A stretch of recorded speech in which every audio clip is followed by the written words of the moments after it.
The metal tray crashed against the polished concrete floor of Camp Pendleton's main mess hall at 6:30 a.m., sending scrambled eggs and coffee sprawling across the pristine surface in a pattern that looked almost deliberate. Ashley Brooks, a petite blonde woman barely reaching 5 feet 3 inches, immediately dropped to her knees and began collecting the scattered pieces with methodical precision that seemed at odds with the chaos around her. 200 Marines who had been enjoying their morning meal turned almost in unison, their conversations dying into an uncomfortable silence that spread through the massive dining facility like a wave. A pair of polished combat boots stopped directly in front of her face, the leather gleaming under the harsh fluorescent lights. "You don't belong here," Staff Sergeant Blake Harrison's voice boomed from above, his 6'2" frame casting a shadow that completely engulfed her smaller form. 4 other Marines slowly rose from their table, creating a semicircle that trapped Ashley against the wall. She continued picking up the broken pieces, her movements slow and deliberate, never once looking up at the men surrounding her. "I'm talking to you," Blake growled louder, his voice carrying across the entire mess hall. "Weak women like you only weaken the military, especially those who pretend to be strong."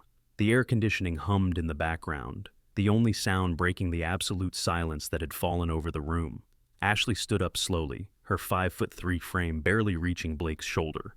Her blue eyes looked straight ahead, unblinking and steady. Not one of the 200 people present knew that the woman they were surrounding had just returned from 18 months of deep cover operations in Syria. None of them knew the scars hidden beneath her carefully pressed uniform told stories of 47 combat missions. And absolutely nobody knew that in the next 30 seconds, everything they believed about strength would shatter into pieces. Blake leaned forward, his face inches from hers, close enough that she could smell the coffee on his breath mixing with the aggressive cologne he'd applied too liberally that morning. "What's wrong, princess? Cat got your tongue?" Behind him, Corporal Connor Walsh chuckled, the sound sharp and mean in the quiet space. Lance Corporal Mason Turner cracked his knuckles audibly, the pops echoing off the walls. Sergeant Ethan Cooper, built like the college linebacker he used to be, crossed his arms over his broad chest. Private Ryan Foster, the youngest at barely 19, shifted nervously but maintained his position in the circle, peer pressure overriding the discomfort visible in his eyes. Ashley folded the napkin she'd been using to clean the spill, her movements precise and economical, creating perfect military corners that would have passed the strictest inspection. The motion was so automatic, so ingrained, that Grace Williams, a 20-year veteran sitting 3 tables away, found herself leaning forward slightly. There was something about the way this small woman moved, something that triggered recognition in the deepest parts of Grace's combat-trained mind.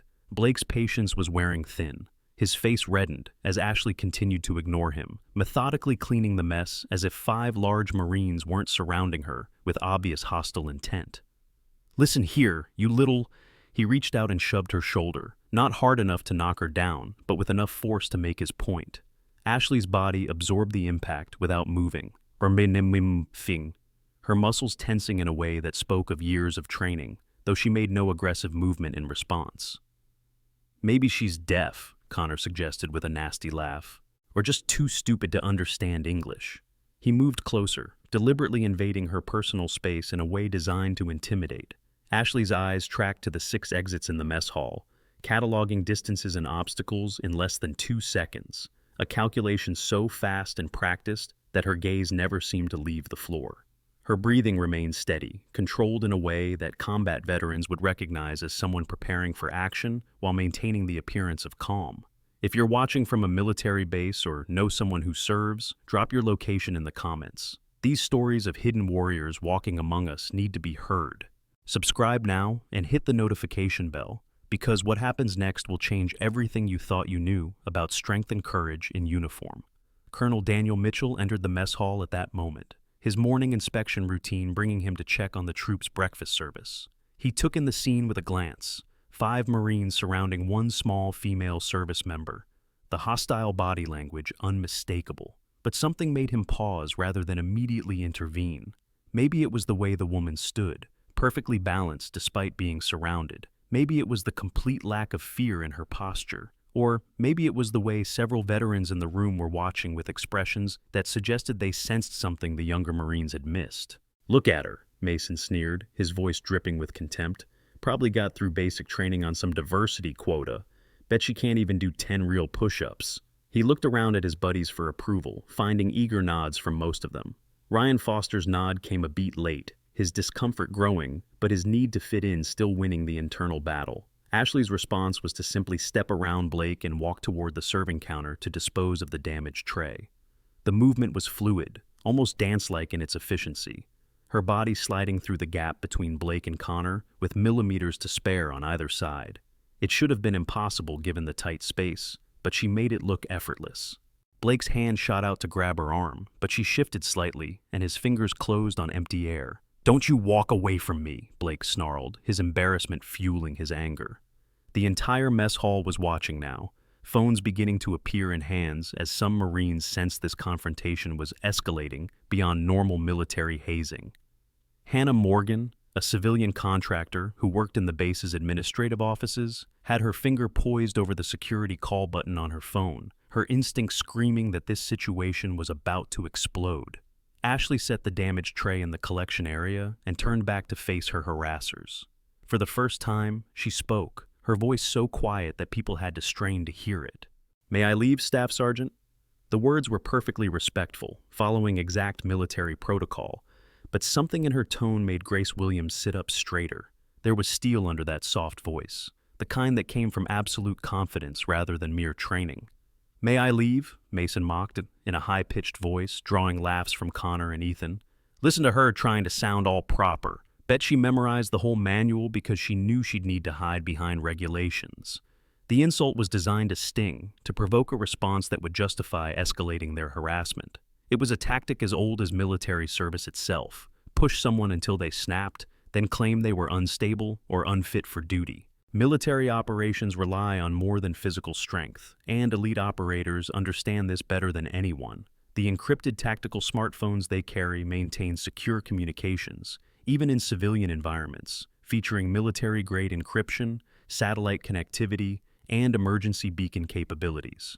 These specialized devices enable covert operatives to maintain contact with command, while appearing to use ordinary civilian technology, critical for deep cover missions requiring absolute operational security.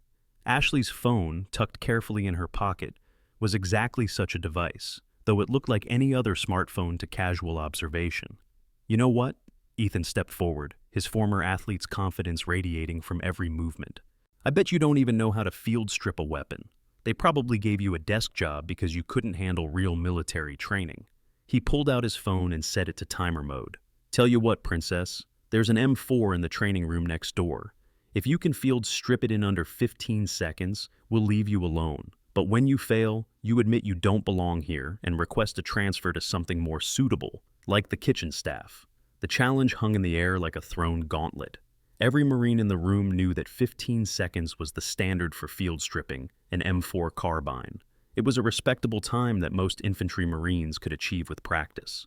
What they didn't know was that Ashley Brooks had once field stripped an M4 in complete darkness while under enemy fire in Raqqa, reassembling it in time to eliminate 3 hostiles who had been advancing on a wounded Marine's position. Ashley's head tilted slightly, a motion so small it was almost imperceptible. "If that's what it takes for you to leave me alone," she said quietly. The words were carefully chosen. Not an acceptance of his premise that she didn't belong, just an acknowledgement of what would end this confrontation. Grace Williams found herself standing up, her veteran's instincts screaming that something significant was about to happen. The group moved toward the adjacent training room, drawing a crowd of curious Marines who sensed drama unfolding. The room contained several training weapons, properly secured but accessible for supervised practice. Ethan grabbed an M4 from the rack, checking that it was unloaded before slamming it down on the table with unnecessary force. "Clock starts when you touch it," he announced, his phone ready to time her failure. Ashley approached the weapon with the same calm she'd shown throughout the confrontation. Her hands hovered over the rifle for a moment, and then she moved.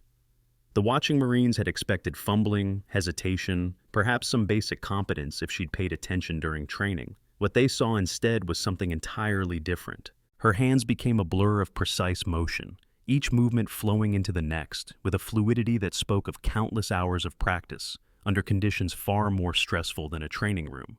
The trigger assembly separated from the lower receiver before most people had processed that she'd started.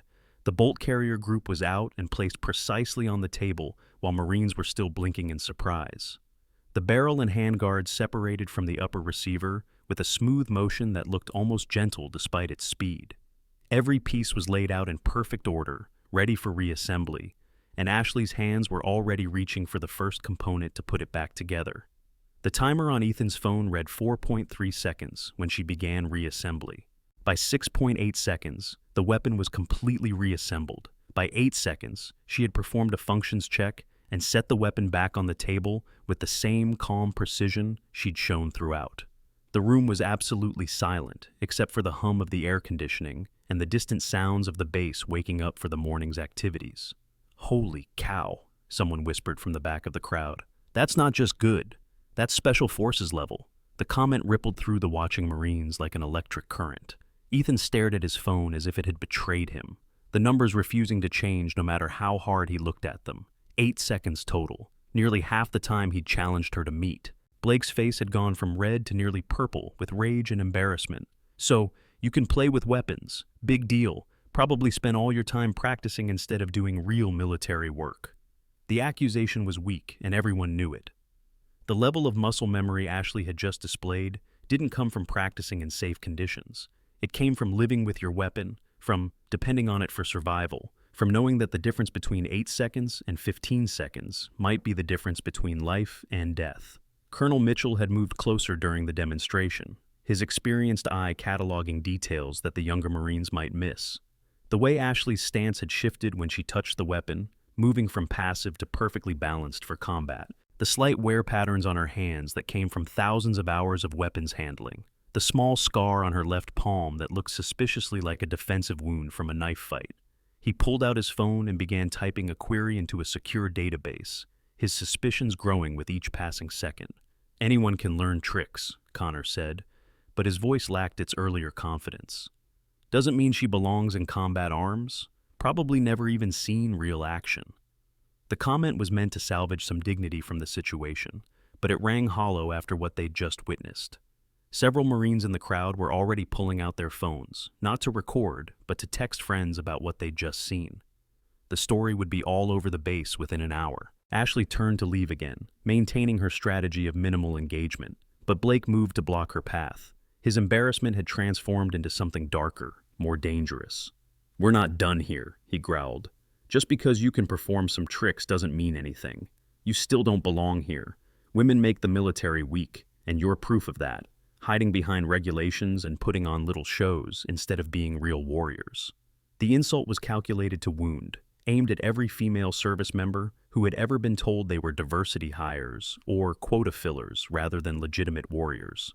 Around the room, several female Marines bristled, including Amber Chen, a lance corporal who had been watching the entire confrontation with growing anger. She started to step forward, ready to intervene, but Grace Williams caught her eye and shook her head slightly. Something was about to happen, and Grace's instincts, honed over 2 decades of service, told her to wait. This is where everything shifts. If you think you know where this is going, you're wrong. Share this with someone who needs to understand true strength comes in unexpected forms. Like and subscribe if you believe respect should be earned through character, not size. Ashley's eyes remained fixed on some point past Blake's shoulder, her breathing steady and controlled. "Staff Sergeant, I've complied with your challenge. I'm requesting permission to return to my duties." Her voice remained professionally neutral, but there was something underneath it now, a quality that made the hair on the back of Mitchell's neck stand up. He'd heard that tone before, in places where calm professionalism was all that stood between mission success and catastrophic failure. "Duties?" Blake laughed, the sound harsh and mocking. "What duties could you possibly have that matter? Counting supplies? Filing reports? That's all you're good for. That's all any of you are good for." He gestured dismissively at the female Marines in the crowd, his contempt clear. "The military was stronger before we started pretending everyone was equal, before we lowered standards to let people like you play soldier." The silence that followed Blake's words was deafening. Even his friends looked uncomfortable now, the naked prejudice of his statement hanging in the air like a toxic cloud. Ryan Foster took a small step back, physically distancing himself from the group, his discomfort finally overwhelming his need to fit in. Several senior NCOs in the crowd were already making mental notes about the incident, knowing that Blake had just crossed a line that would have serious consequences regardless of how this ended. Ashley's response was unexpected. She pulled out her phone, that ordinary-looking device that was anything but ordinary, and glanced at the screen. Her expression didn't change, but something in her posture shifted subtly. "Staff Sergeant Harrison," she said, using his full name for the first time, "you should know that Corporal Samantha Harrison of 2nd Battalion is an excellent Marine. Your cousin, I believe? She served with distinction in Helmand Province." Blake froze. "How do you—" he started, then stopped. The question of how this supposed nobody knew about his family connections to other units was unsettling. His cousin Sam was indeed with 2nd Battalion, and she had indeed served in Helmand, but that information wasn't common knowledge. It certainly wasn't something a random logistics clerk should know. "I've read her file," Ashley continued, her voice still quiet but carrying easily through the silent room. "Outstanding marksmanship scores. Excellent leadership potential, according to her commanding officer. She represents the best of what female Marines can be. It's unfortunate that you don't share her perspective on women in the military." The statement was delivered without emotion, just a presentation of facts, but it landed like a precision strike. Connor, trying to salvage the situation and support his friend, made a crucial mistake. He reached out and grabbed Ashley's shoulder, spinning her around to face him. "Don't you dare talk about things you don't understand, you little—" The rest of his sentence was lost in what happened next. Ashley's body moved with the fluid grace of water finding its path downhill, using Connor's own force against him. Her hand came up, deflected his grip, and in the same motion somehow guided him into an off-balance position that sent him stumbling backward into Mason. It wasn't violent. It wasn't even particularly forceful. It was simply perfect technique applied with an economy of motion that spoke of years of training in close-quarters combat. Connor windmilled his arms, trying to regain his balance, and ended up grabbing Mason's shirt for support. Both men went down in a tangle of limbs, cursing and trying to separate themselves while maintaining some dignity. The move had taken less than 2 seconds, and Ashley had barely seemed to move at all. Grace Williams was on her feet now, her trained eye recognizing what she'd just seen. That wasn't basic self-defense. That wasn't even advanced military combatives. That was something taught in very specific places to very specific people. She pulled out her own phone and sent a quick message to someone she knew in intelligence, her suspicions crystallizing into near certainty. Blake's control finally snapped. The accumulation of embarrassments, the field stripping, the knowledge about his cousin, and now his friends being made to look foolish, pushed him past the point of rational thought. He lunged forward, his hand reaching for Ashley's collar, intending to grab her and shake some respect into her. It was assault, plain and simple, and everyone watching knew it. Several phones came up, recording what they assumed would be evidence for the court-martial that would surely follow. But Ashley moved, not away from the attack but into it, her body sliding past Blake's grasp, like smoke through fingers. Her hand came up and made contact with his wrist. A touch so light it looked gentle, but Blake's forward momentum suddenly redirected sideways.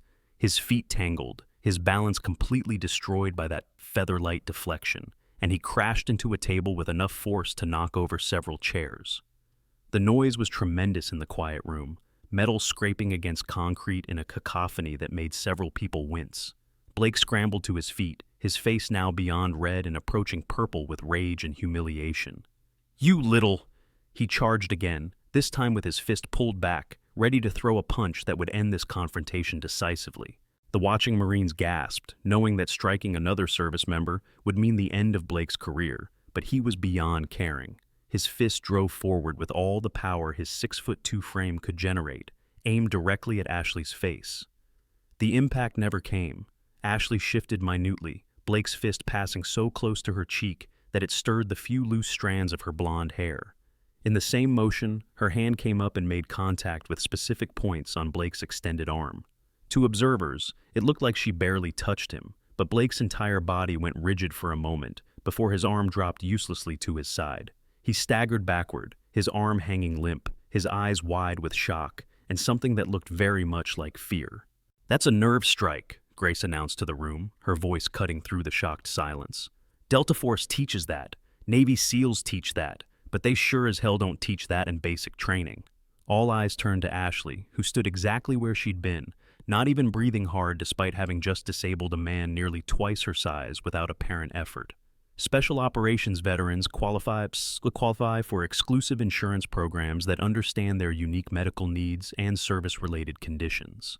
These comprehensive plans cover treatments for classified injuries that standard insurance companies won't even acknowledge exist. Many elite operators don't realize they're eligible for these premium benefits that protect them long after their missions end, benefits that account for the physical toll of operations that officially never happened. Colonel Mitchell's phone buzzed with a response to his database query. He looked at the screen and his face went pale.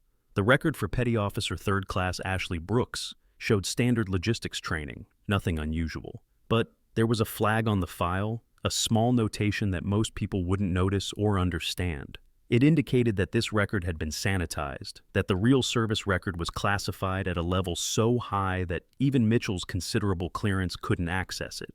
Only one type of service member had records that classified, those involved in special access programs, black operations that officially didn't exist. "Everyone back away," Mitchell commanded, his voice carrying the authority of rank and the urgency of someone who suddenly realized they were dealing with something far beyond a simple mess hall confrontation. Staff Sergeant Harrison, Corporal Walsh, Lance Corporal Turner, Sergeant Cooper, Private Foster, you 5 stay.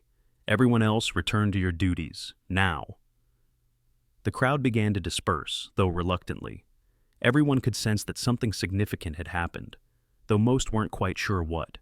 Phones were already buzzing with texts, and the story was spreading across the base like wildfire. Within minutes, it would reach every corner of Camp Pendleton, growing and changing with each retelling. Blake was cradling his still numb arm, looking at Ashley with a mixture of anger and newfound wariness. "What are you?" he asked, the question coming out more like an accusation. "Some kind of martial arts expert? Think that makes you special?" Even now, even after what had happened, he couldn't quite let go of his prejudice, couldn't accept what the evidence was telling him. Ashley didn't answer. She stood at a relaxed attention, her eyes focused on some middle distance, waiting for Colonel Mitchell to take control of the situation. Her silence was more eloquent than any words could have been. She had said fewer than 50 words during the entire confrontation, letting her actions speak for themselves. It was the behavior of someone trained to operate in environments where words could get you killed, where actions were the only truth that mattered. Mitchell approached slowly, his mind racing through possibilities. "Petty Officer Brooks," he said formally, "I'm going to need to see your full identification." It wasn't a request. Ashley reached into her pocket and pulled out her military ID, handing it over with the same calm she'd shown throughout the morning's events. Mitchell examined it carefully, noting details that others might miss. The card was real, but it was too new, too perfect. It was the kind of ID issued to people whose real identification needed to remain hidden. "This is nonsense," Blake protested, finding his voice again as feeling returned to his arm. "She assaulted me. Everyone saw it. I don't care what kind of tricks she knows, she attacked a superior NCO." The complaint might have carried weight if everyone hadn't also seen Blake throw the first punch, if there weren't dozens of witnesses to his escalating harassment and eventual assault. Ryan Foster, the youngest of the group, finally found his courage. "Staff Sergeant, you grabbed her first. You threw a punch. She just defended herself." His voice was quiet but clear, and the look Blake shot him could have melted steel. Ryan swallowed hard but didn't retract his statement. He'd seen something in those brief moments of combat that had shaken him deeply, a level of skill that suggested Ashley Brooks was something far more than she appeared. The mess hall doors burst open, and Master Chief Petty Officer Patricia Williams strode in, her presence immediately commanding attention. She was followed by 2 members of the base military police, their expressions professionally neutral but alert. "Colonel Mitchell," she said with a crisp salute, which he returned, "I've been monitoring the situation. We need to isolate all involved parties for statements. Pay close attention to what happens next. It's the moment that changes everything. Comment if you've ever witnessed someone being dangerously underestimated.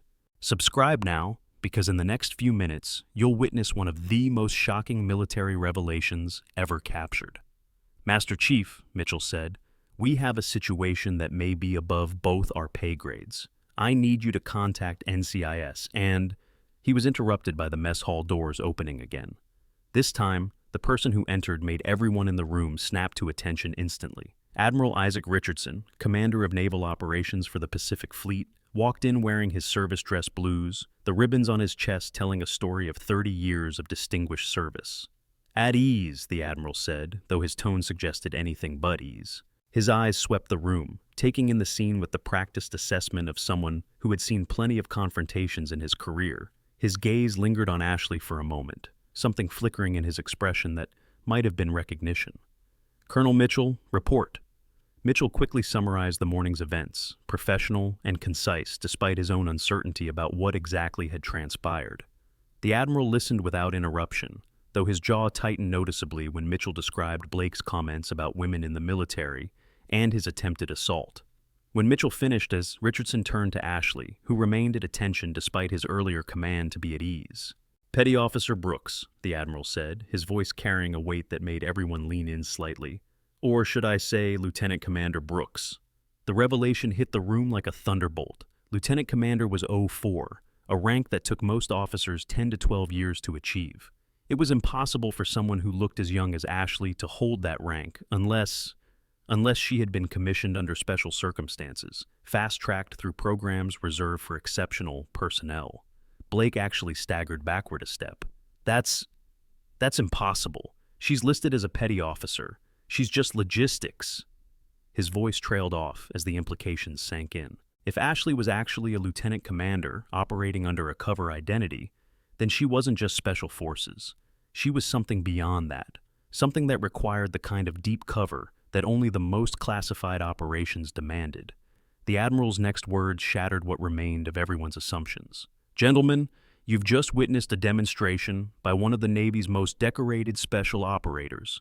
Lieutenant Commander Brooks has 47 confirmed combat missions, including operations that I'm not at liberty to discuss even in this setting. She's been operating undercover at this base for reasons that are classified well above any of your clearances." Ashley remained silent, neither confirming nor denying the Admiral's words.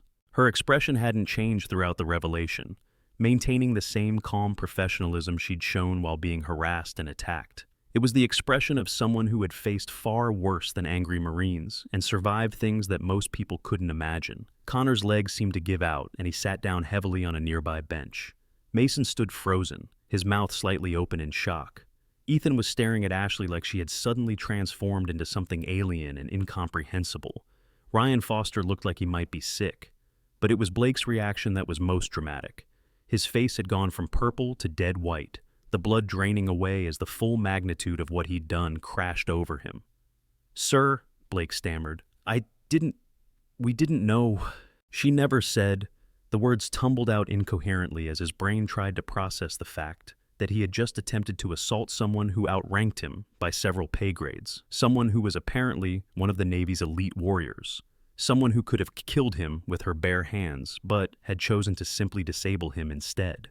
The Admiral's expression was stern as he surveyed the 5 Marines who had surrounded Ashley. "You didn't know because you didn't need to know. Lieutenant Commander Brooks's mission here is classified. What you did need to know was how to treat a fellow service member with respect and dignity. What you did need to know was that harassment and assault are violations of the Uniform Code of Military Justice. What you did need to know was that judging someone's capabilities based on their gender or appearance is not only wrong, it's dangerous." He turned to the military police. "These 5 are to be detained pending a full investigation. Charges will include conduct unbecoming, assault, harassment, and violation of equal opportunity policies. Staff Sergeant Harrison will face additional charges for striking a superior officer."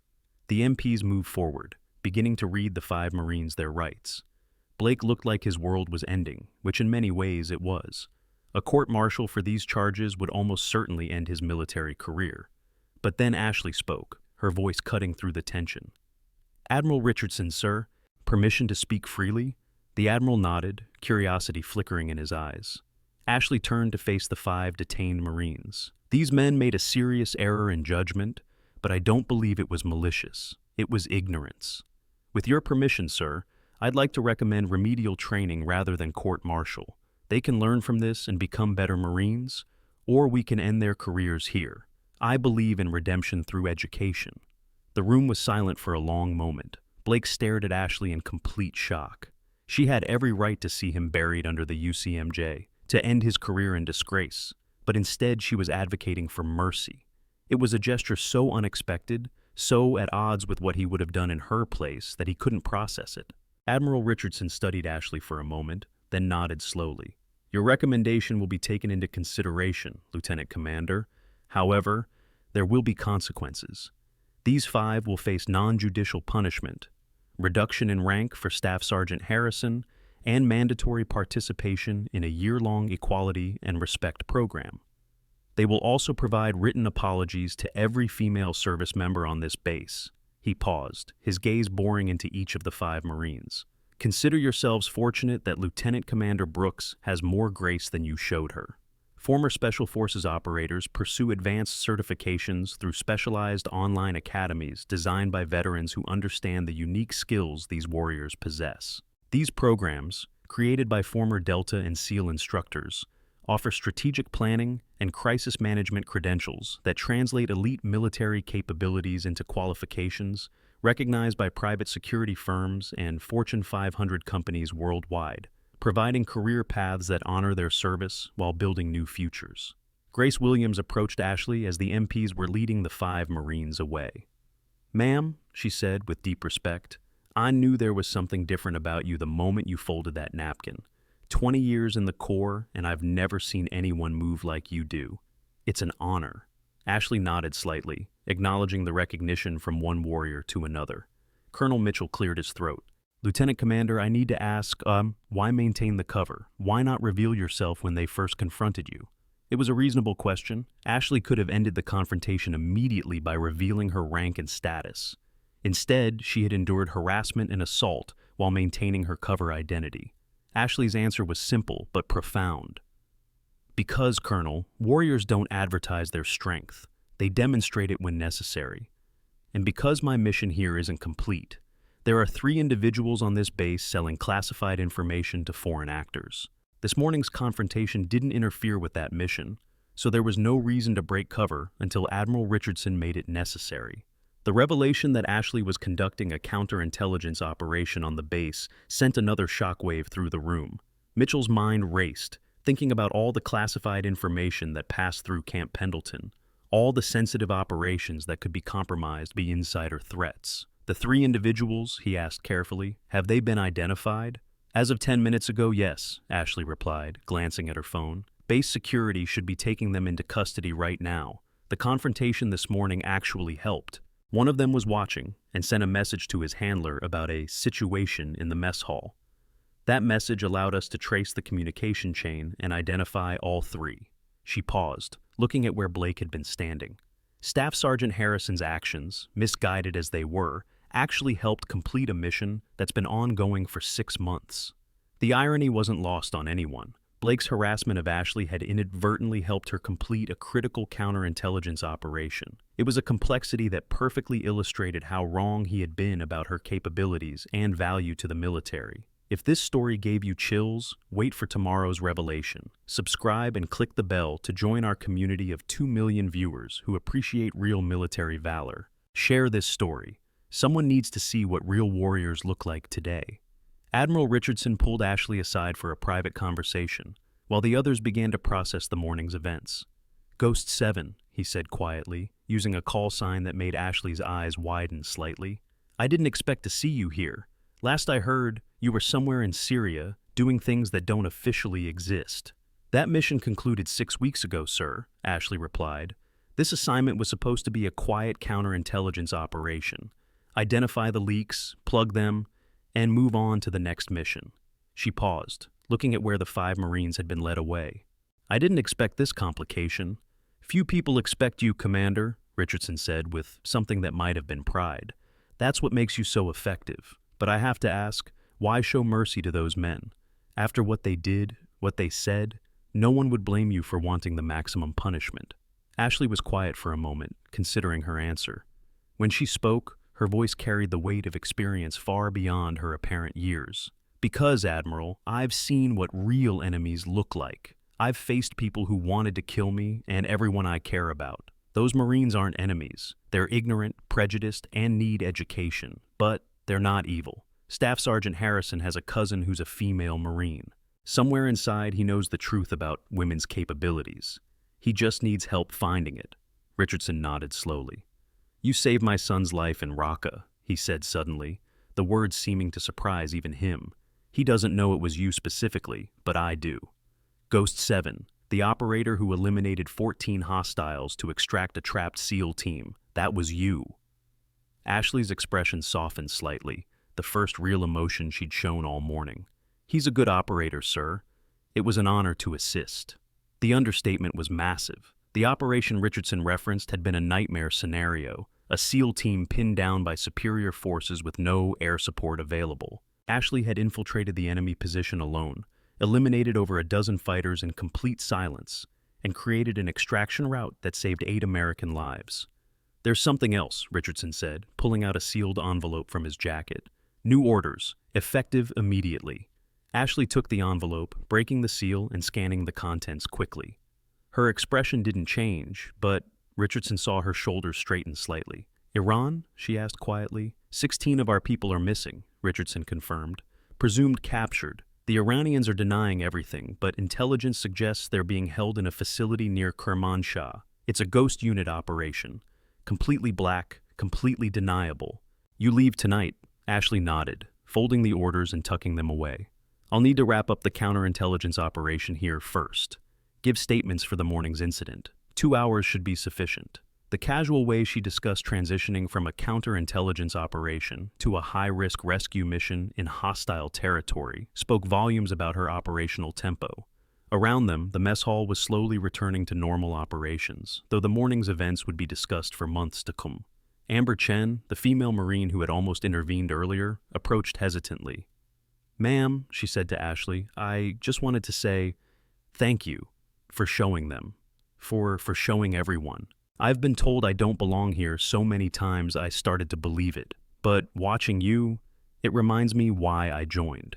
To be strong, even when people don't expect it. Ashley turned to face the younger Marine fully. Lance Corporal Chen, strength isn't about what others expect. It's about what you know you're capable of. I've read your file. Your range scores are exceptional. Your leadership evaluations are outstanding. You belong here as much as anyone.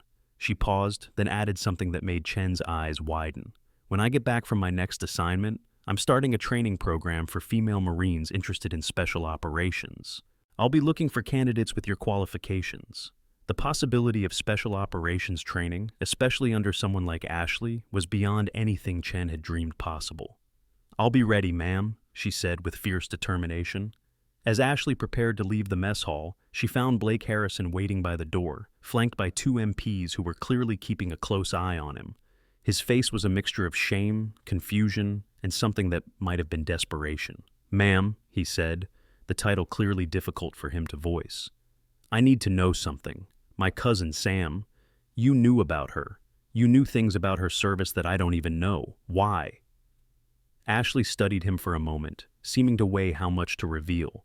Your cousin was part of a convoy that was ambushed near Kandahar. She held a defensive position alone for 40 minutes while her squad evacuated wounded Marines. She killed 17 enemy fighters and saved 6 American lives. She was recommended for a Bronze Star, though the full details remain classified. She paused, letting that sink in. She's everything you said women couldn't be, Staff Sergeant. Perhaps you should talk to her about what really makes someone a warrior. Blake's face crumpled slightly, the full weight of his prejudice and ignorance crushing down on him. I never knew. She never told me. Warriors rarely advertise their accomplishments, Ashley said simply. They just do their jobs and move on to the next mission. Your cousin is a hero, Staff Sergeant. Try to remember that the next time you want to judge someone's capabilities based on their gender. As she walked away, Blake called out one more time. Ma'am, Commander, I'm sorry. Not just for the regulations I broke, but for everything I said, everything I believed. The apology seemed to physically hurt him to voice, but there was genuine remorse in it. Ashley paused without turning around. Apologies are a start, Staff Sergeant, but change requires action. Show me you've learned something from this. Show every female Marine on this base that you understand your error. Do that, and maybe your career can be salvaged. She continued walking, leaving Blake to contemplate a complete reevaluation of everything he thought he knew about strength, courage, and who belonged in the military. 2 hours later, Ashley stood in a secure briefing room with Admiral Richardson, Colonel Mitchell, and several officers from NCIS and base intelligence. The 3 individuals involved in selling classified information had been arrested without incident, their conspiracy unraveled thanks to the digital trail Ashley had been following for months. The morning's confrontation, traumatic as it had been, had actually accelerated the investigation's conclusion by causing the conspirators to communicate when they otherwise might have stayed silent. "The irony is remarkable," one of the NCIS agents commented. "Harrison's harassment actually helped us close a case that could have compromised dozens of operations, though I doubt he'll find much comfort in that." "He shouldn't," Mitchell said firmly. "His actions were reprehensible regardless of any unintended consequences. The fact that Lieutenant Commander Brooks maintained her composure and completed her mission despite being physically assaulted speaks to her exceptional training and dedication." Ashley had changed into tactical gear for her upcoming deployment, the transformation striking. Gone was the small, unassuming logistics clerk. In her place stood an operator who radiated lethal competence. The gear she wore told its own story: customized plate carrier, communications equipment that didn't appear in any standard military catalog, and a sidearm that most definitely wasn't standard issue. "Before you go," Richardson said, "there's one more thing." He pulled out a small box and opened it, revealing a Navy Cross, the second highest decoration for valor in combat. "This is long overdue, for actions in Syria that I can't describe even in this room. The citation will remain classified for the next 50 years, but those who need to know are aware of what you did." Ashley accepted the medal with the same calm she'd shown all morning. "Thank you, sir. Though I was just doing my job."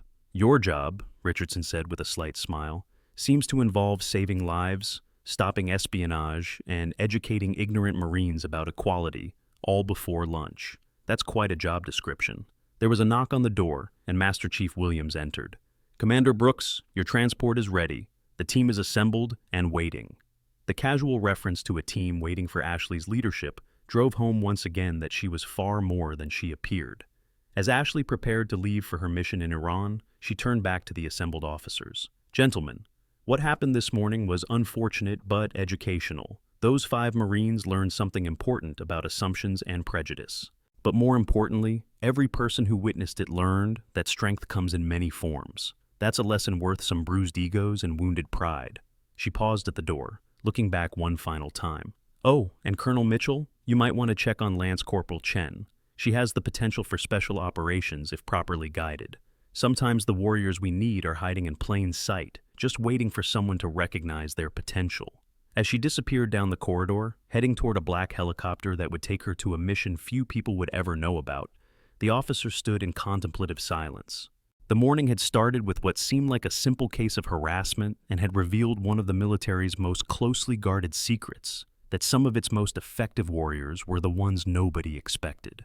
The story of what happened in the mess hall that morning would spread across Camp Pendleton and eventually throughout the Marine Corps. It would be embellished and exaggerated with each telling, but the core truth would remain. Assumptions about who belonged in the military, about who could be a warrior, had been shattered by a 5'3" blonde woman who spoke fewer words than she had combat missions. Blake Harrison would spend the next months in remedial training, his rank reduced, his career hanging by a thread. But he would also spend those months corresponding with his cousin Sam, learning about her experiences, understanding finally what he had been too prejudiced to see. He would become in time an advocate for equality in the military, his transformation serving as an example that people could change, could learn, could grow beyond their limitations. Connor Walsh, Mason Turner, Ethan Cooper, and Ryan Foster would each face their own consequences and their own journeys toward understanding. Ryan, the youngest, would adapt most quickly, his youth allowing him to reshape his perspectives more easily. He would eventually request assignment to a unit with integrated gender operations, wanting to learn from the kind of warriors he had once dismissed. But those were stories for the future. In the present, a black helicopter lifted off from Camp Pendleton, carrying Ashley Brooks, Ghost 7, toward her next mission. 16 American operators were counting on her skills, though they didn't know it yet. Just as the Marines in the mess hall hadn't known that their salvation from complete humiliation had come from the very person they were attacking. As the helicopter disappeared into the morning sky, Grace Williams stood outside the mess hall, talking to a group of female Marines who had gathered to discuss the morning's events. Remember this day, she told them. Remember that strength isn't always visible, that the quietest person in the room might be the most dangerous. And remember that every time someone tells you that you don't belong here, there's a Ghost 7 out there proving them wrong. The mess hall returned to normal operations, servers preparing for the lunch rush, tables being cleaned and reset. But something fundamental had changed in that space. The morning's confrontation had revealed truths about prejudice, strength, and the danger of assumptions. It had shown that warriors come in all forms, that courage isn't measured by size or gender, and that sometimes the most powerful response to harassment is competence so overwhelming that it needs no words to defend itself. On the wall of the mess hall, someone had already posted a simple sign: "Respect is earned through character, not assumptions." It would stay there for years, a reminder of the morning when everything changed, when 5 Marines learned the hardest lesson of their careers, and when one quiet woman proved that the deadliest warriors are often the ones you never see coming. 3 hours after Ashley Brooks had departed for Iran, Blake Harrison sat in a holding cell at Camp Pendleton's military police station, his world completely shattered. The reduction in rank hadn't been formally processed yet, but he knew it was coming, from staff sergeant to sergeant, possibly even corporal if the reviewing board decided his actions warranted it. His hands trembled slightly as he held the phone the MPs had allowed him to use for one call. He'd thought about calling his parents, his girlfriend, even a lawyer. Instead, he found himself dialing a number he hadn't used in months. "Sam," he said when his cousin answered. "It's Blake. I need to talk to you about something, about women in the military, about a lot of things I've been wrong about." The conversation that followed was painful.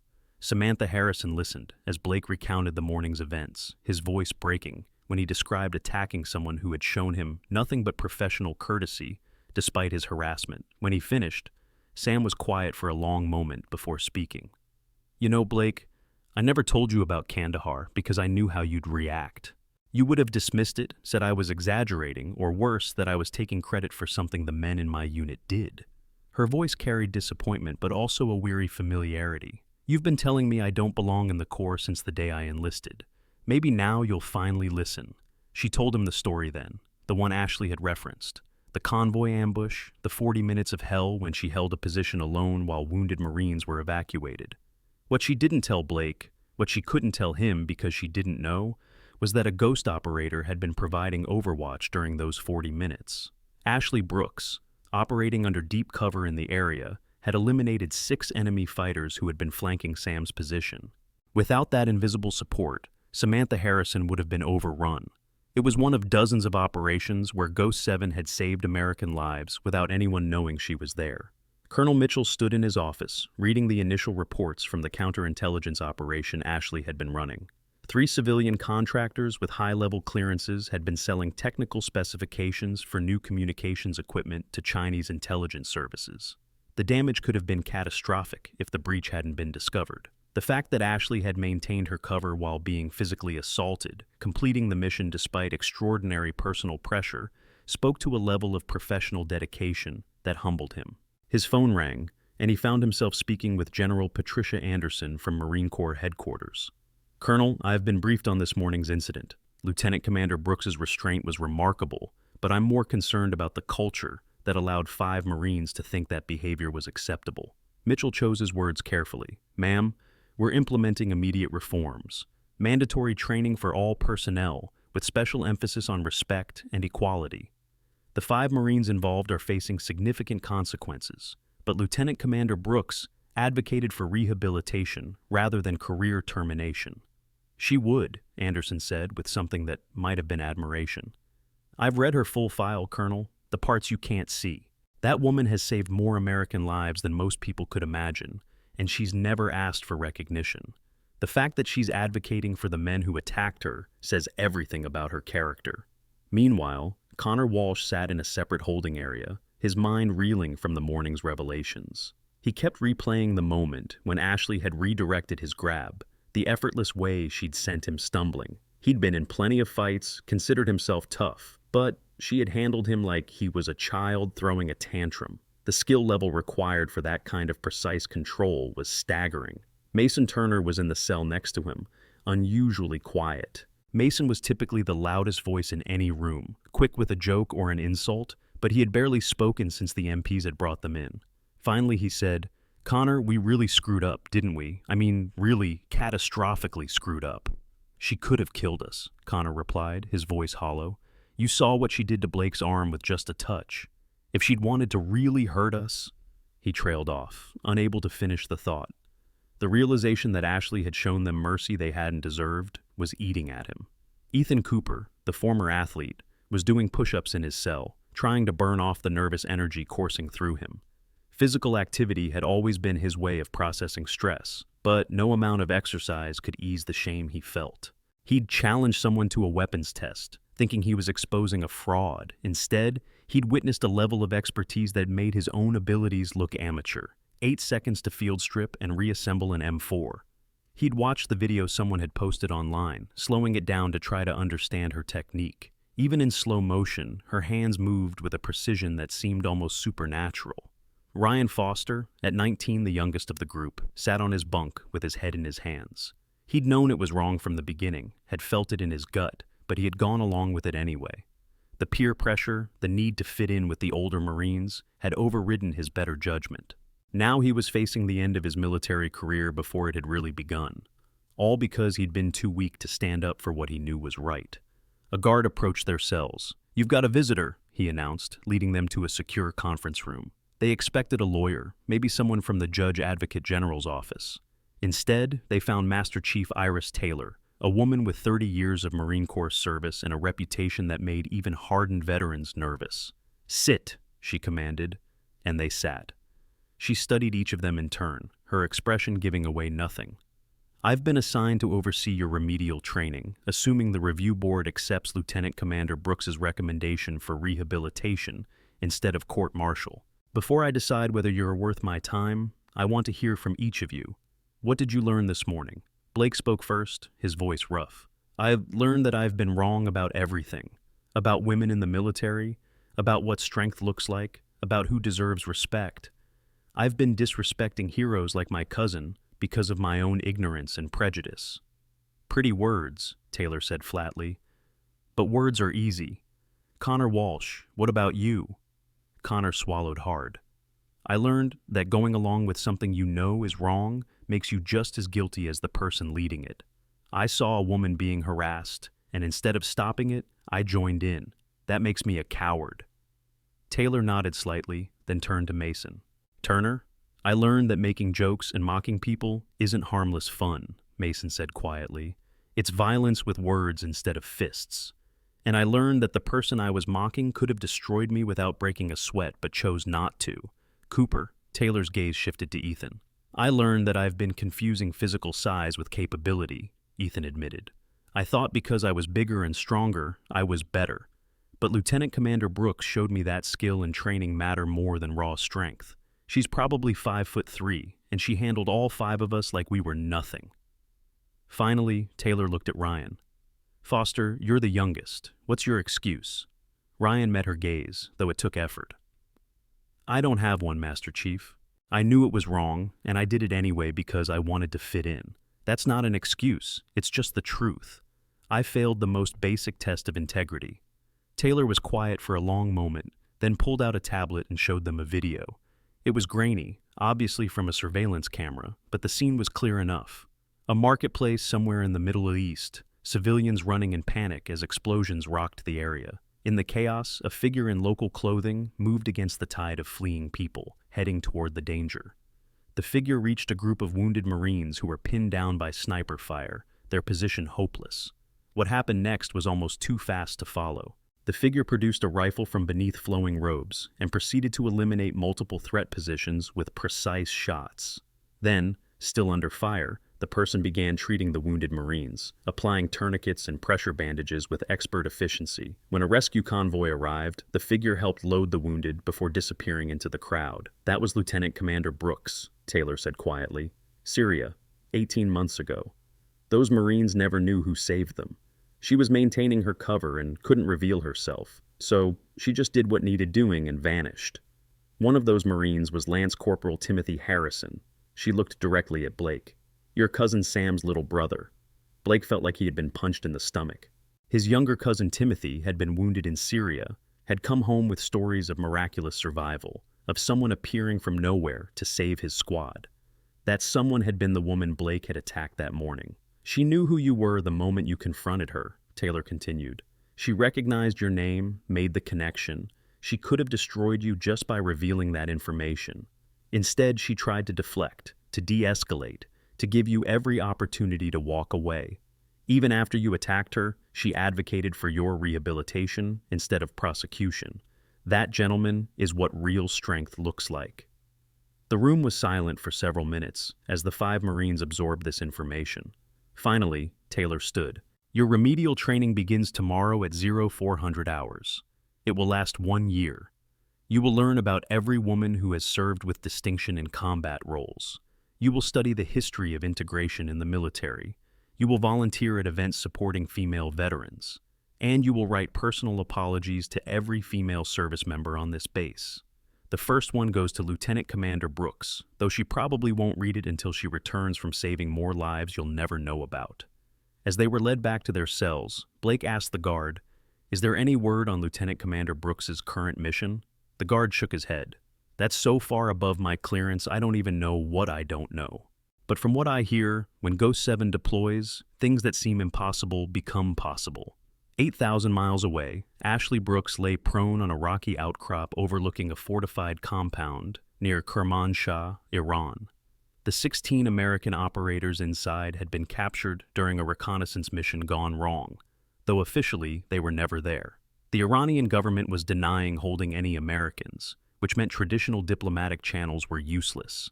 It also meant that if Ashley was captured, she would simply disappear. No one would come for her.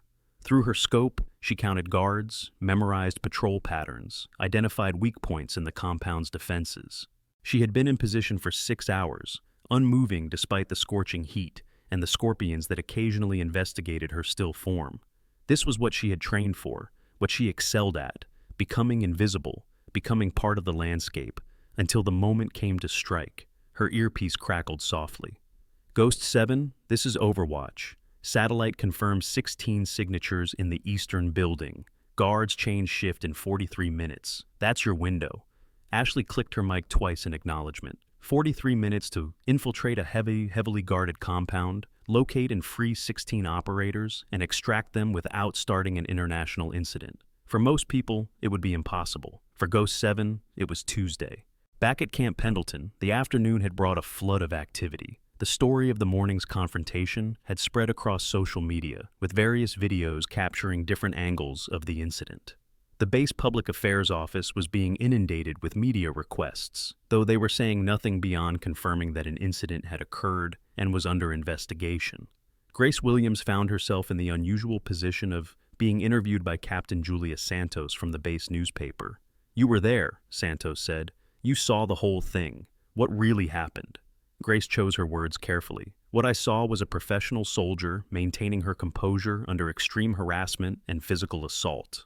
What I saw was someone with lethal capabilities choosing to use minimum force to defend herself.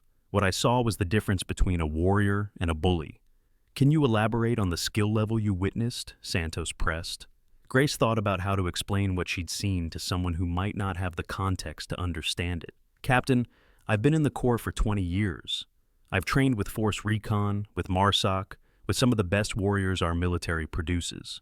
What Lieutenant Commander Brooks demonstrated wasn't just training, it was mastery, the kind that comes from real-world application under life-or-death conditions." Elsewhere on base, Amber Chen was leading a group of female Marines in their afternoon PT. The usual run had turned into something more like a celebration, with the women discussing the morning's events with a mixture of awe and vindication. "Did you see how she moved?" one Lance Corporal said between breaths. "It was like watching water flow around rocks. No wasted motion, no unnecessary force.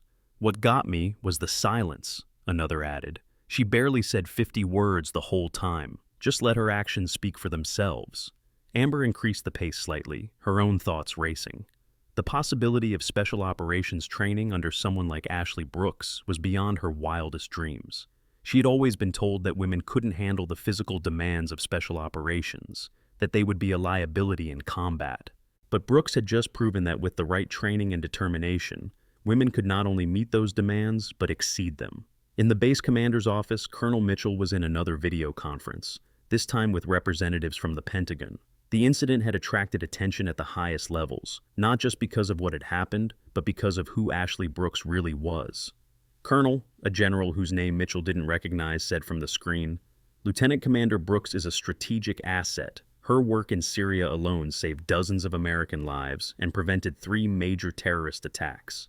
The fact that she maintained her cover while being assaulted speaks to exceptional discipline. "Sir, what concerns me is that we had someone of her caliber operating on my base and I didn't know about it," Mitchell replied. "How many other Ghost Unit operators are out there, serving in positions that don't reflect their true capabilities?" The general's expression gave nothing away. "That's classified well above your level, Colonel. What I can tell you is that Lieutenant Commander Brooks volunteered for this assignment. She specifically requested to be placed in a position where she could identify and address threats to military security while also serving as an example of what dedicated service looks like, regardless of gender. An example that required her to endure harassment and assault. An example that proved a point more powerfully than any regulation or training video ever could," the general replied. "Every person who witnessed this morning's events learned something about assumptions, prejudice, and the danger of underestimating people based on appearance. That lesson will spread throughout the military, creating cultural change that mandatory training alone could never achieve." The sun was setting over Camp Pendleton when word came through secure channels that Ashley's mission in Iran had succeeded. 16 American operators had been extracted without a single casualty, though the details would remain classified for decades. The Iranian government would claim that the prisoners had escaped due to a guard's negligence, unwilling to admit that a single American operator had infiltrated their secure facility and disappeared with over a dozen prisoners without leaving any trace except unconscious guards and disabled security systems. Blake Harrison was allowed to watch the evening news in the holding area's common room. The leading story was about mysterious explosions at an Iranian military facility, with speculation about internal sabotage or accidents. Only a few people in the world knew that those explosions had been covering fire for an extraction operation, and that Ghost 7 had orchestrated the entire thing while making it look like Iranian incompetence rather than American intervention. 3 days later, the 5 Marines stood before a review board consisting of senior officers from across the base. They had expected harsh questioning, criticism, and probable career termination. What they got instead was something more challenging. An opportunity for redemption that would require complete transformation of their attitudes and beliefs. "Staff Sergeant Harrison," the board's president began, then corrected himself. "Excuse me, Sergeant Harrison, as your reduction in rank is effective immediately. You and your fellow Marines have been given an extraordinary second chance thanks to Lieutenant Commander Brooks's intervention. This board has decided to accept her recommendation for rehabilitation rather than court-martial, but the conditions are stringent." The conditions were indeed stringent. Beyond the year-long Equality and Respect program, each Marine would be required to serve as an advocate for gender integration in the military. They would speak at events, share their story of ignorance and education, and work to prevent others from making the same mistakes. It was a punishment that doubled as an opportunity for growth, if they were willing to embrace it. Blake was the first to respond. "Sir, I accept these conditions gratefully. What I did was wrong on every level, and I want to make amends. I want to become the kind of Marine my cousin Sam could be proud of, the kind who judges people by their actions, not their appearance." 1 week later, Ashley Brooks returned to Camp Pendleton, though only a handful of people knew she was back. She appeared in Colonel Mitchell's office wearing civilian clothes, looking like any other young woman visiting the base. The only sign of her recent activities was a slight tan and a small bandage on her left hand. 16 operators safely returned, Mitchell said, not quite making it a question. "The mission parameters were achieved," Ashley replied diplomatically, "though I understand there's been some excitement here while I was gone." Mitchell couldn't help but smile slightly. "You could say that. Your confrontation with those Marines has become something of a legend. We've had inquiries from bases across the country asking for details about the training video." Training video? Someone compiled the various phone recordings into a comprehensive video showing multiple angles of the incident. It's being used as a training tool for discussing unconscious bias, unnecessary escalation, and the danger of making assumptions about capability based on appearance. With your permission, of course. Ashley considered this.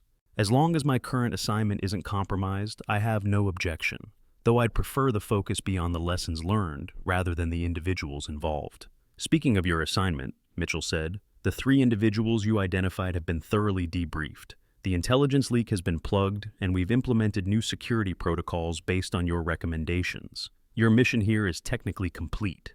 Actually, sir, I'd like to request an extension, Ashley said, surprising him. I want to establish that training program I mentioned to Lance Corporal Chen, a pilot program for female Marines interested in special operations. With proper training and support, we could have a dozen women ready for advanced selection within 18 months. Mitchell leaned back in his chair, considering. That's a significant undertaking. You'd be facing resistance from traditionalists who still don't believe women belong in special operations. Respectfully, sir, I've been facing that resistance my entire career. The difference now is that I have proof that it's unfounded. Every mission I've completed, every life I've saved, every objective I've achieved proves that capability isn't determined by gender. It's determined by training, dedication, and will. The program was approved within 48 hours, a speed that suggested support from very high levels. Ashley would officially serve as a special operations training consultant, though her real role would be identifying and training the next generation of female special operators. The first meeting of what became known as Project Valkyrie took place in a nondescript building on the far side of the base. 12 female Marines had been selected based on their physical fitness scores, psychological evaluations, and demonstrated leadership potential. Amber Chen was among them, barely able to contain her excitement. Ashley stood before them, no longer hiding behind the persona of a logistics clerk. In her tactical gear, with her credentials on full display, she was obviously what she had always been, a warrior. Ladies, she began, you're here because you've demonstrated potential for something most people think is impossible. I'm not going to lie to you. The training will be brutal. The standards will not be lowered. You will be expected to perform at the same level as any male special operator, and many of you will fail. But those who succeed will join an elite sisterhood that's been operating in the shadows for longer than most people realize. She paused, looking at each woman in turn. I've completed 47 combat missions. I've saved lives, eliminated threats, and accomplished objectives that officially never happened. I've done all of this while people told me I didn't belong, that I was too small, too weak, too emotional. I'm here to tell you that they were wrong, and we're going to prove it together. Meanwhile, Blake Harrison stood in front of a room full of Marines, preparing to tell his story for the first time as part of his rehabilitation. His rank insignia had been changed, his career trajectory altered, but something in his bearing had changed as well. The arrogance was gone, replaced by something that might have been humility. My name is Sergeant Blake Harrison, he began, his voice steady despite his nerves. A month ago, I attacked a fellow service member because I believed women didn't belong in the military. I was wrong, not just tactically wrong or procedurally wrong, but fundamentally, morally wrong. I'm here to tell you about that day, about what I learned, and about why everything I believed about strength and capability was based on ignorance and prejudice. The room was silent as he told the story, not minimizing his actions or making excuses. He talked about the harassment, the escalation, the moment when he threw a punch at someone who had shown him nothing but professional courtesy.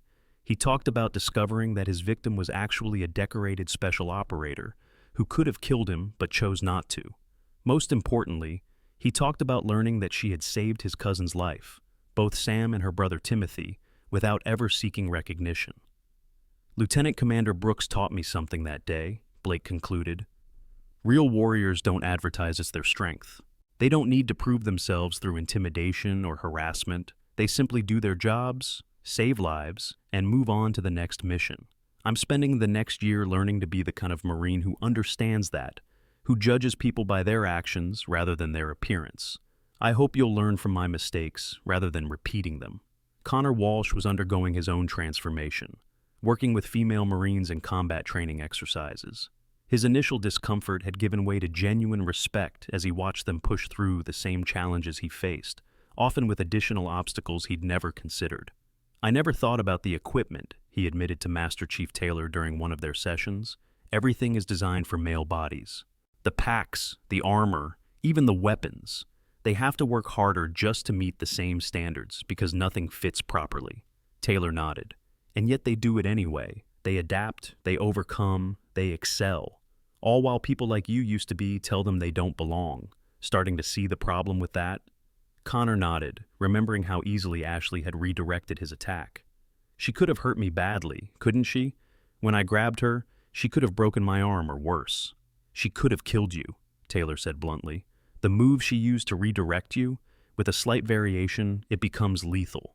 She chose to simply embarrass you instead. That's restraint that comes from absolute confidence in one's abilities. Mason Turner was spending his rehabilitation time working with the base's public affairs office, helping to counter negative narratives about women in the military. His natural communication skills, previously used for mockery, were being redirected toward positive purposes. I used to think harassment was just joking around, he wrote in one of his required essays. I thought that if someone couldn't handle some teasing, they were too weak for military service. What I've learned is that harassment is a form of violence that undermines unit cohesion and military effectiveness. Every time I mocked a female Marine, I was damaging the very institution I claimed to serve. Ethan Cooper was working with the Base Fitness Center, developing training programs that accounted for physiological differences while maintaining equal standards. His background as an athlete was finally being put to constructive use. It's not about lowering standards, he explained to a group of male Marines who were skeptical about his new role. It's about recognizing that different bodies might need different training methods to reach the same capabilities. Lieutenant Commander Brooks proved that size doesn't determine ability. Training and determination do. Ryan Foster, the youngest of the group, was perhaps making the most dramatic transformation. He was working with new recruits, teaching them about integrity and the courage to stand up against wrongdoing. I failed the most basic test of being a Marine, he told each new group. I saw something wrong happening, and I joined in instead of stopping it. That makes me a coward, no matter how physically brave I might be in combat. Real courage is doing what's right, even when everyone around you is doing wrong. 6 months after the incident, Ashley stood in her office reviewing applications for Project Valkyrie's second class. The first class had already produced 3 candidates who were preparing for special operations selection. Amber Chen was one of them, having exceeded every expectation during the brutal training program. There was a knock on her door, and she was surprised to see Blake Harrison standing there in his sergeant's uniform. He saluted properly, which she returned. "Sergeant Harrison," she said neutrally, "what can I do for you?" Blake pulled out an envelope and handed it to her.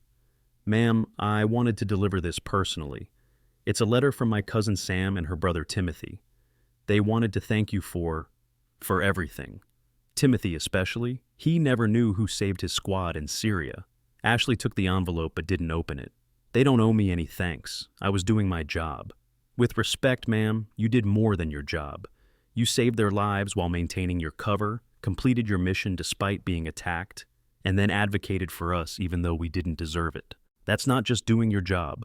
That's being the kind of warrior I hope to become someday." Ashley studied him for a moment. "Sergeant Harrison, you've made significant progress in your rehabilitation. Master Chief Taylor speaks highly of your transformation. But changing attitudes and beliefs isn't something that happens in 6 months. It's a lifetime commitment." "I understand that, ma'am. That's actually why I'm here. I want to volunteer for Project Valkyrie, not as a participant, obviously, but as support staff. I want to help ensure that the women in this program have everything they need to succeed. It's a small way to make amends for my previous attitudes." It was an unexpected offer, but Ashley could see the sincerity in it. "I'll consider it, Sergeant. Continue with your rehabilitation program.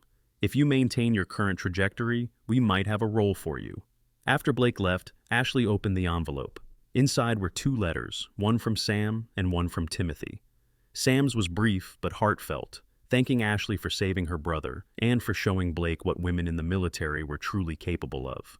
Timothy's was longer, describing the attack in Syria and the figure who had appeared from nowhere to save them.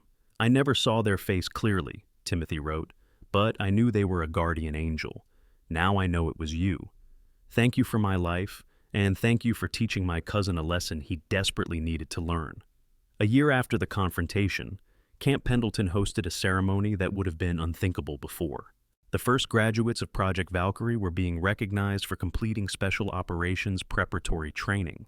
3 women stood at attention as Admiral Richardson himself pinned commendations on their uniforms.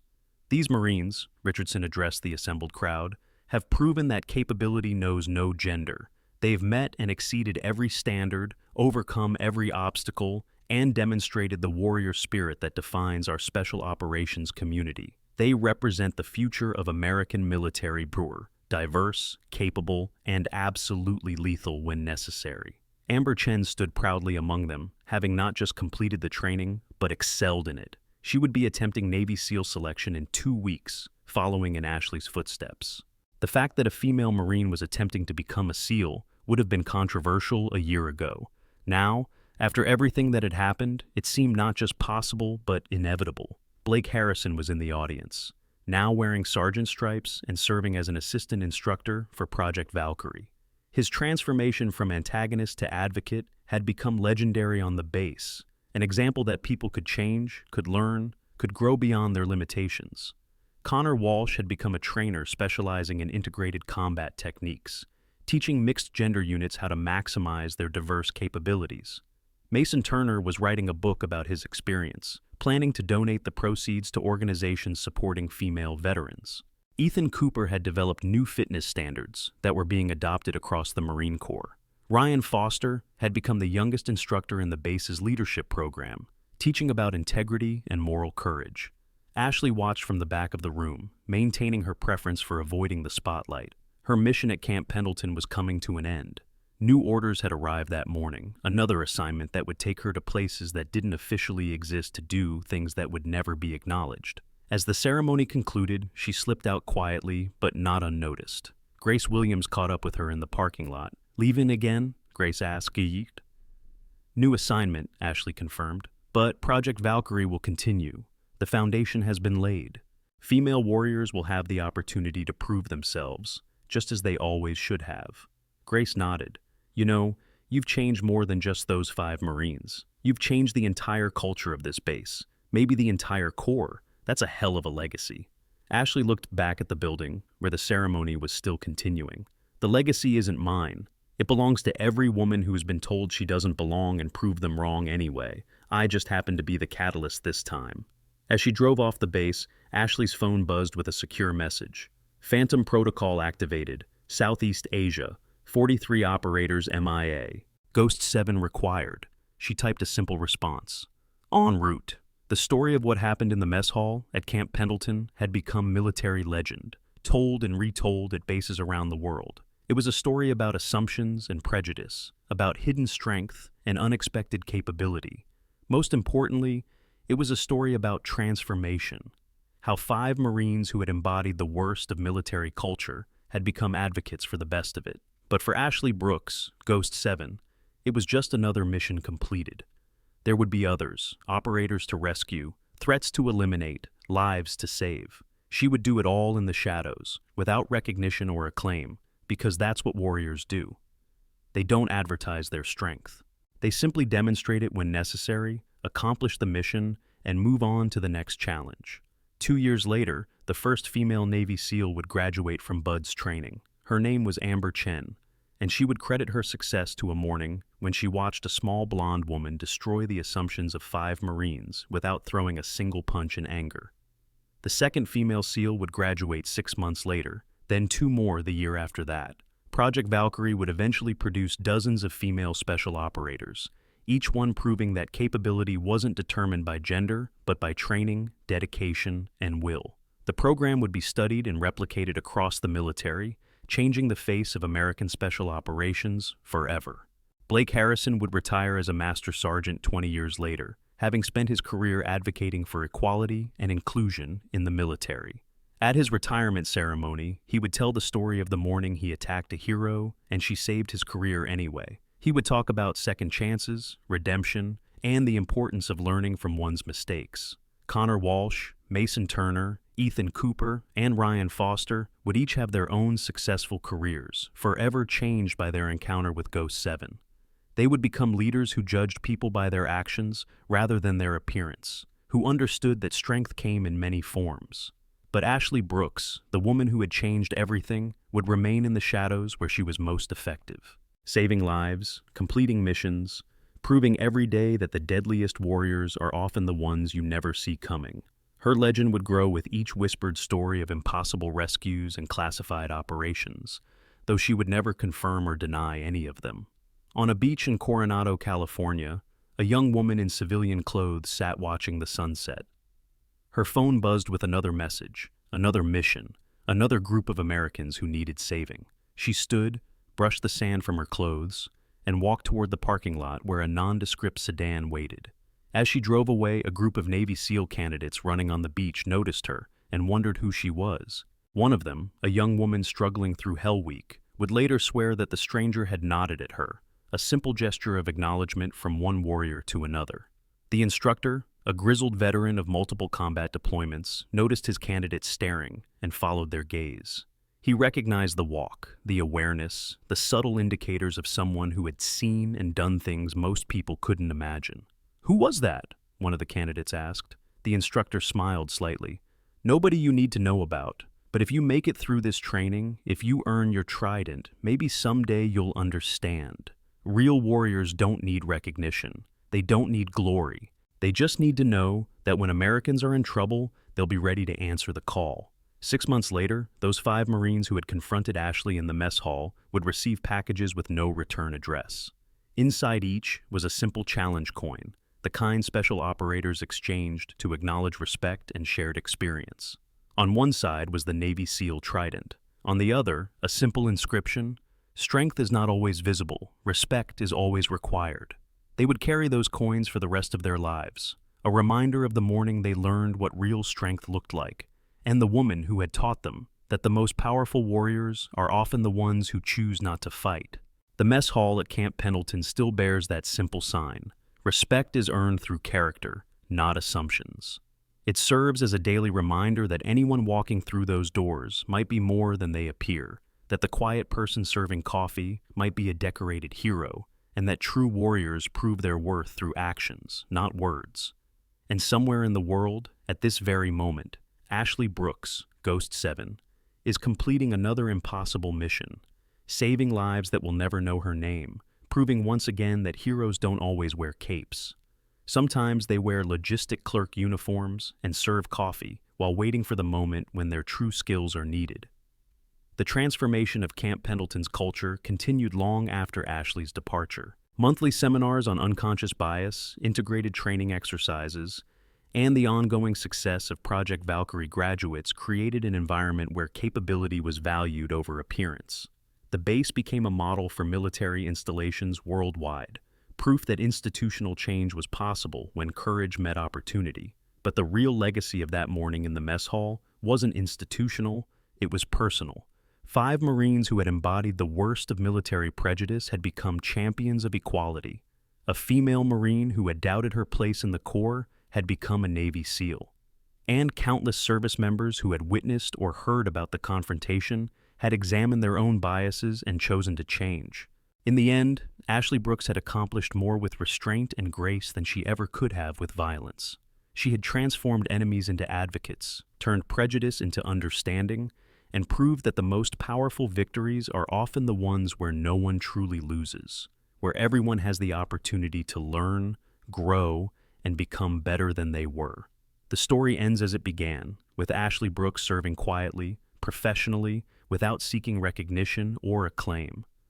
But now, instead of being invisible because she was overlooked, she was invisible by choice, a ghost who moved through the shadows saving lives and protecting those who would never know her name. And in military bases around the world, female warriors trained harder, pushed further, and reached higher, knowing that someone had proved it was possible, that someone had shown them the way. The morning that 5 Marines surrounded a woman in a mess hall had become the morning everything changed, not through violence or retribution, but through demonstration of capability so overwhelming that denial became impossible. Ashley Brooks had shown them all that warriors come in every size, every gender, every appearance, and that the deadliest ones are often those who choose mercy over vengeance, education over retaliation, and quiet service over public recognition. That is the true story of Ghost 7, though officially she doesn't exist. Officially, there was never a confrontation in the mess hall. Officially, Project Valkyrie was a routine training enhancement program. Officially, the cultural transformation at Camp Pendleton happened organically, but every Marine who was there that morning knows the truth. They know that one woman changed everything simply by being exactly who she was. A warrior who didn't advertise her strength but demonstrated it when necessary, accomplished her mission despite extraordinary opposition, and chose to transform her attackers rather than destroy them. And that, perhaps, is the greatest victory of all.